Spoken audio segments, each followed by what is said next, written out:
Eu sou Breno Altman, diretor editorial do site Opera Mundi. Eu queria convidar vocês a assistirem os vídeos do Opera Mundi no nosso canal do YouTube. Também aproveito para chamá-los a assistir esses mesmos vídeos na TV 247, que é nosso grande parceiro nessa batalha por uma comunicação independente e verdadeira em nosso país. Boa tarde! Está começando mais uma edição do programa 20 Minutos História. O tema de hoje: por que o Brasil nunca fez reforma agrária? Como vocês sabem, a concentração da terra no Brasil, historicamente, é um dos grandes problemas de nossa economia e de nossa sociedade. O Brasil é um dos países do mundo com a maior taxa de concentração da propriedade agrária. Algumas pesquisas apontam que 1% dos proprietários de terra no país controlam mais de 50% das propriedades rurais. É um índice magistral de concentração da terra. E ao contrário do que ocorreu com outros países capitalistas, o Brasil nunca fez reforma agrária. Para que nós possamos compreender esse fenômeno, é necessário estudarmos as raízes históricas do tema. A reforma agrária, nos países capitalistas mais avançados, foi um instrumento essencial da Revolução Burguesa.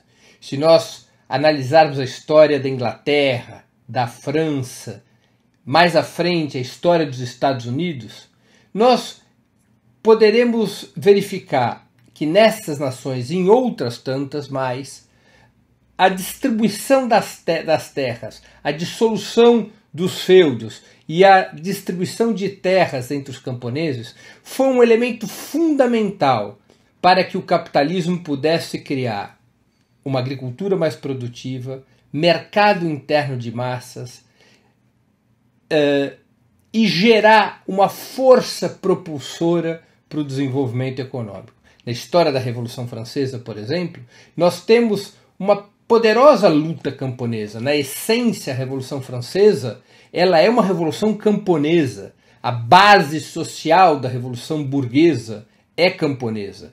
A luta pela terra dos antigos servos de gleba contra os feudos, contra as regras feudais, contra as relações feudais, que é apropriada, dirigida pela burguesia essa luta, para espatifar a classe dos senhores feudais, estabelecer a hegemonia da burguesia e distribuir as terras feudais, acabando com aquelas relações sociais entre os camponeses, para poder gerar exatamente um forte mercado de consumo e uma agricultura capaz de amplificar a produção de alimentos e que, ao amplificar a produção de alimentos e se desenvolver, transformasse a própria agricultura num mercado comprador de ferramentas e utensílios produzidos pelas indústrias, fortalecendo, portanto, a própria burguesia industrial que lidera a Revolução Francesa.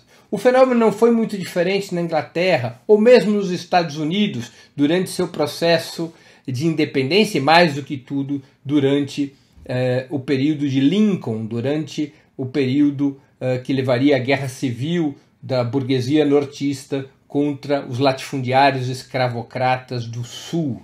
Fundamentalmente, o que a burguesia americana queria era ampliar a produção agrícola, ampliar o mercado interno a partir de medidas que levariam ao fim da escravidão, a marcha para o oeste, a partir de uma lei da reforma agrária, que se chamou nos Estados Unidos de Homestead Act, a distribuição das terras ao oeste do país para pequenos proprietários, colonos, que pudessem ter usufruto e produzir livremente naquelas terras, fora do modelo escravagista, gerando um mercado interno para consumir os produtos industriais e avançando na produtividade da agricultura, ampliando a produção de alimentos no país. A burguesia nortista iria derrotar o sul escravocrata numa guerra civil exatamente para impor um determinado modelo de desenvolvimento capitalista baseado na expansão do mercado interno de massas, no qual a reforma agrária era um elemento essencial.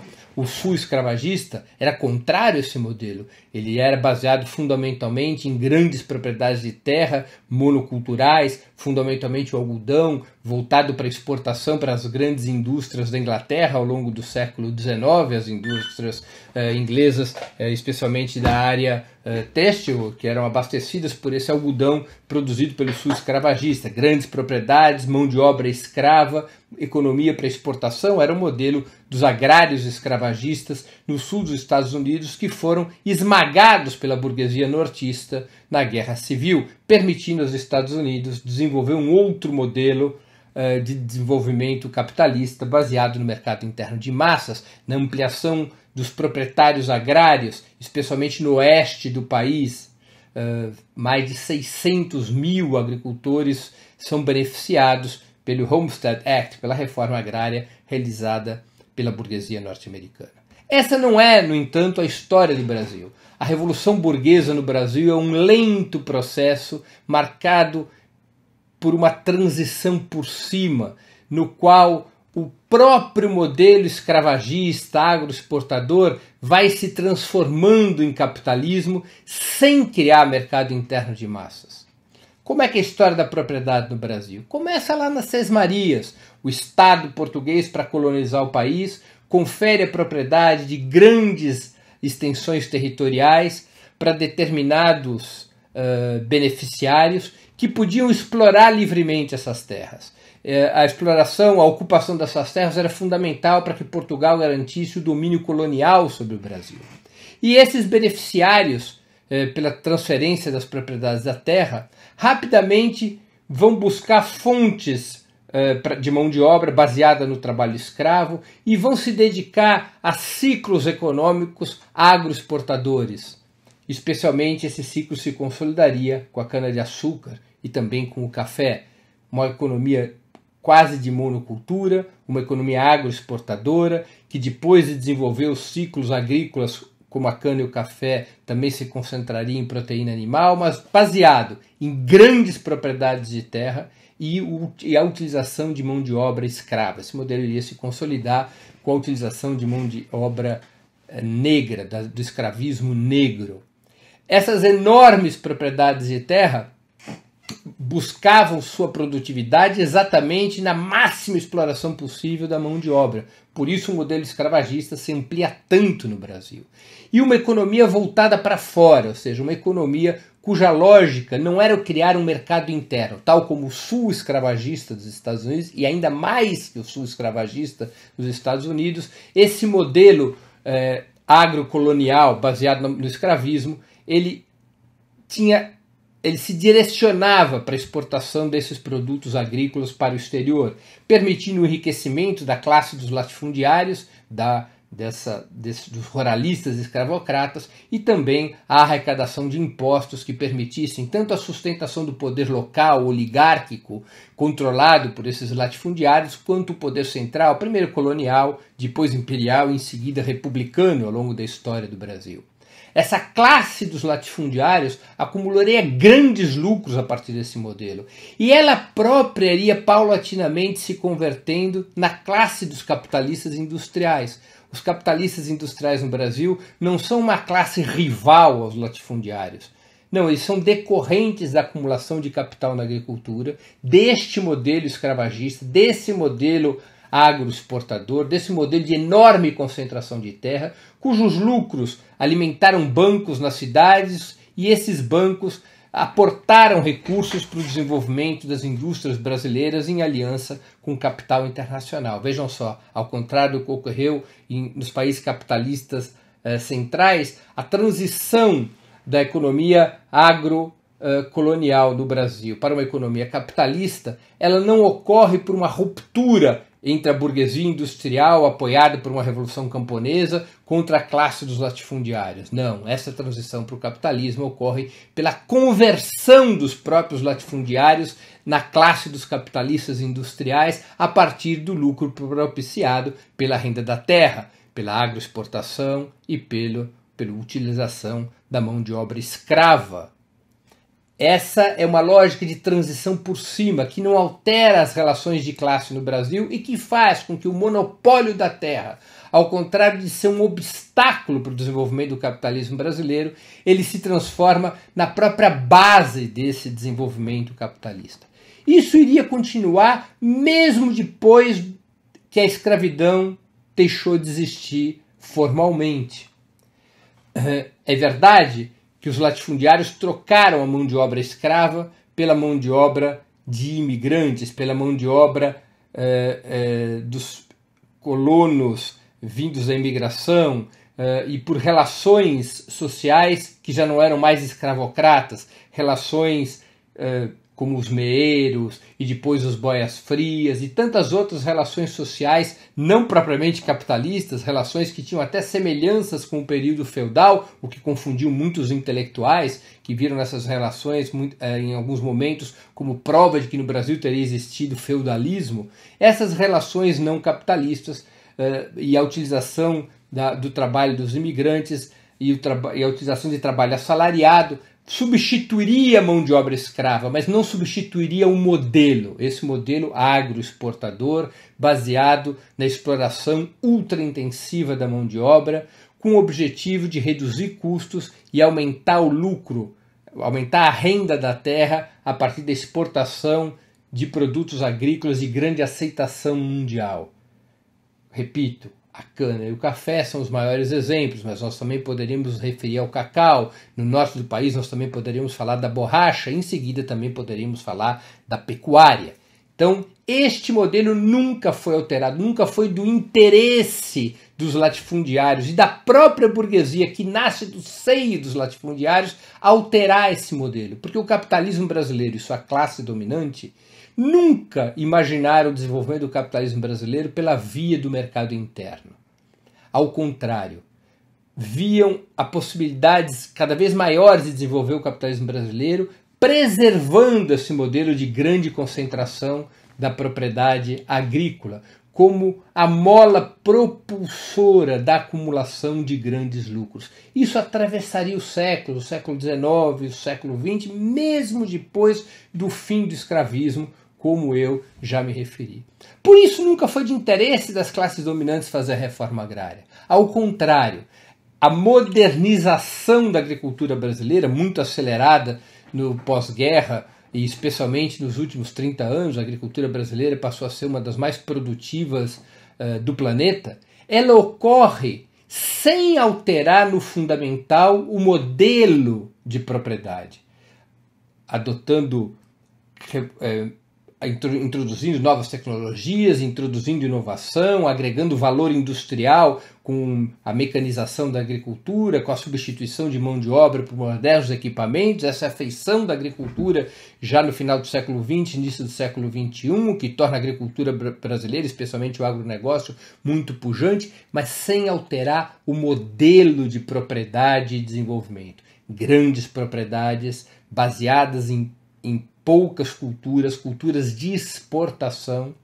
que faziam com que o país não gerasse mercado interno, provocando uma massa gigantesca de miseráveis do campo que migravam para a cidade, desde a abolição da escravatura até a imigração campo-cidade do século XX, gigantescas massas de trabalhadores rurais sem terra, muitas vezes migravam para as cidades e iriam constituir as nossas favelas, os cinturões urbanos de miséria nas grandes cidades, porque no campo não havia reforma agrária. E não havia reforma agrária porque isso nunca foi do interesse da burguesia agrária ou industrial brasileira, porque esse modelo de enorme concentração de terra e de superexploração do trabalho faz parte da essência do desenvolvimento capitalista brasileiro.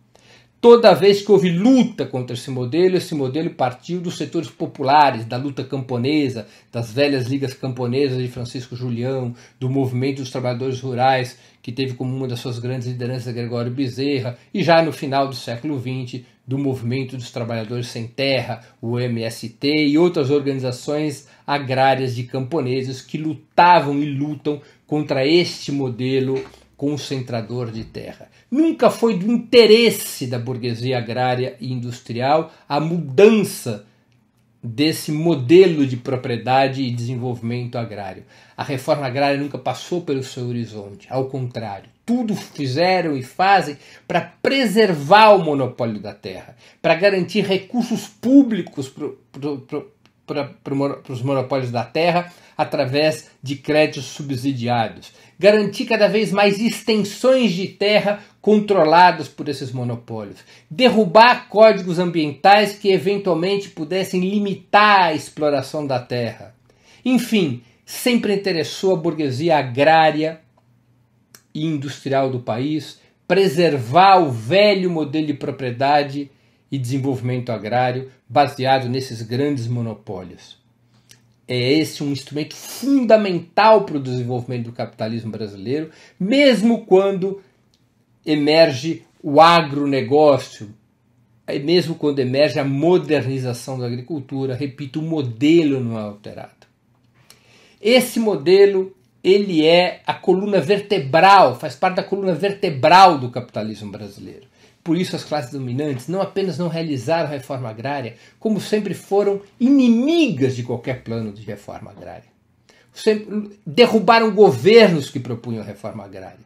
Derrubavam governos que propunham mudanças mínimas que fossem na estrutura da concentração da propriedade.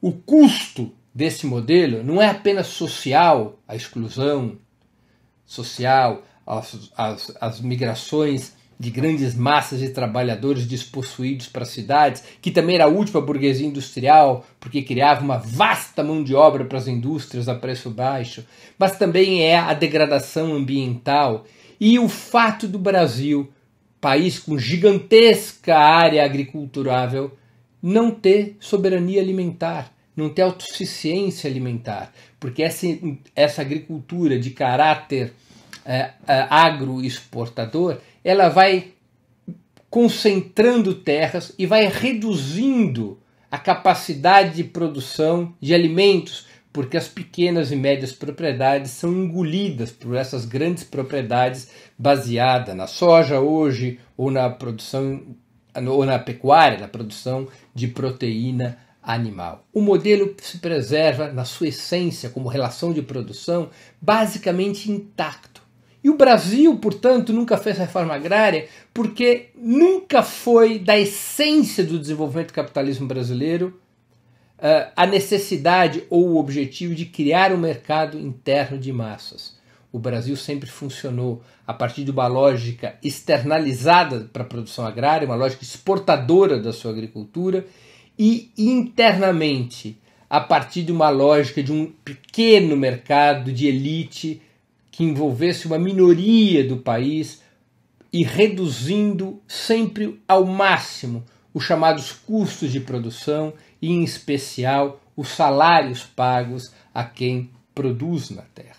Nessas condições é que os movimentos de camponeses no Brasil passaram a ter um grande peso, em especial, modernamente, o Movimento dos Trabalhadores Sem Terras, o MST, que luta pela reforma agrária, que luta pela partilha da terra e luta por uma revolução agrícola, por um outro tipo de agricultura. Não se trata apenas de distribuir terra, coisa que em certos períodos da nossa história ocorreu. Ocorreu certo nível de distribuição de terra no segundo governo do Getúlio Vargas, ocorreu durante o governo do João Goulart, até mesmo durante a ditadura havia uma certa distribuição das terras para tentar aplacar a pressão dos camponeses. Houve um incentivo também à colonização, às pequenas propriedades, especialmente no sul do país, para poder ampliar a fronteira agrícola do país. Mas nunca foi feita uma reforma agrária para valer. O MST, por exemplo, defende essa reforma agrária, não apenas como partilha da terra, mas como uma mudança global do modelo agrícola brasileiro, com a construção da agroindústria, com a constituição de um modelo que industrializa a produção de alimentos baseados em cooperativas e pequenas propriedades, que permite o Brasil abandonar esse modelo agroexportador para um modelo concentrado na soberania alimentar, de alimentos saudáveis e que permita ao país produzir tudo aquilo que necessita comer, gerando excedentes de exportação de alimentos a partir desse modelo, mas um modelo baseado na ocupação da terra pelos camponeses, na distribuição de terra, na criação de um outro tipo de mercado, mercado interno de massas, baseado numa reforma agrária ampla e moderna, uma reforma agrária de caráter popular. Isso se choca frontalmente contra a burguesia agrária, industrial e financeira do país, que continua a defender o modelo agroexportador, concentrador de terra, baseado na superexploração do trabalho. Então é aí que nós temos que entender e temos que buscar a resposta para a pergunta desse programa.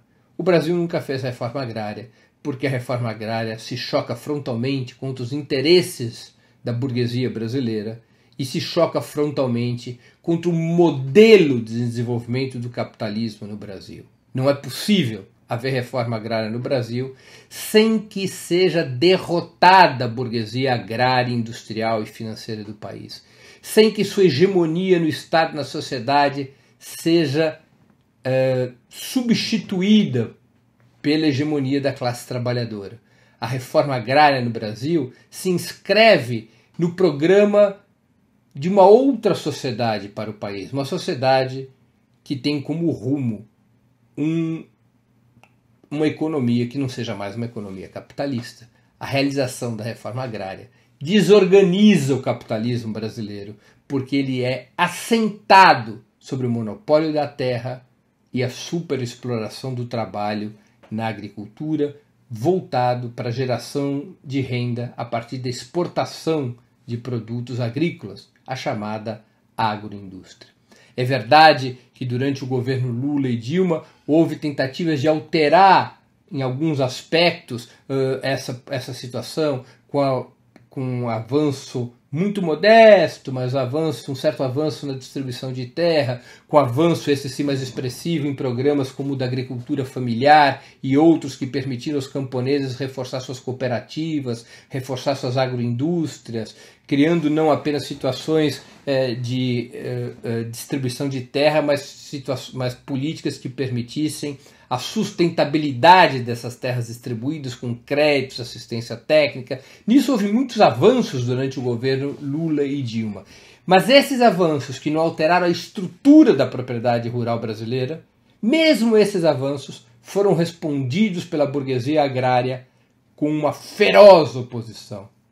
Uma feroz oposição. A burguesia agrária não aceitava nenhuma concessão. Os ruralistas, como são chamados, não aceitavam nenhuma concessão. E rapidamente se alinharam com a estratégia golpista contra a presidente Dilma Rousseff, por exemplo, porque seus interesses, os interesses de preservação do monopólio da terra, os levavam a se chocar contra quaisquer mudanças, mesmo aquelas mudanças que apenas arranhavam ou mudavam muito lateralmente essa estrutura de concentração da terra no Brasil. Essa é a realidade com a qual vivemos. A reforma agrária leva a uma confrontação, a um enfrentamento entre a classe trabalhadora, de um lado, junto com os camponeses, junto com os proprietários da agricultura familiar, e do outro lado, a burguesia agrária, industrial e financeira, que se agarra ao monopólio da terra como um instrumento fundamental para a sua riqueza e para o seu poder. Encerro aqui a exposição de hoje. Antes de darmos por terminado o programa, 2 mensagens. A primeira delas: não deixem de fazer uma inscrição no canal do Opera Mundi no YouTube. Nessa plataforma você poderá assistir as transmissões ao vivo dos nossos programas, bem como pesquisar as edições anteriores. O YouTube é uma plataforma muito mais amigável para assistir vídeo, para fazer comentário, inclusive para contribuir financeiramente para o Opera Mundi através do Super Chat. Segunda mensagem: peço a vocês que façam uma assinatura solidária de Opera Mundi. A assinatura solidária é um pequeno valor mensal que nossos espectadores e leitores pagam para que possamos ter os recursos necessários ao desenvolvimento de um jornalismo de qualidade, independente, para que tenhamos os recursos para a batalha cotidiana de ideias e informações contra a imprensa de direita. O endereço para fazer a assinatura solidária é www.operamundi.com.br/apoio. Vou repetir, anotem e façam já agora mesmo essa assinatura solidária. www.operamundi.com.br/apoio. Queria agradecer a todos que nos acompanharam na tarde dessa sexta-feira e convidá-los a um novo encontro na próxima segunda-feira, dia 18 de março, com 20 Minutos Nacional. Até lá e um grande abraço.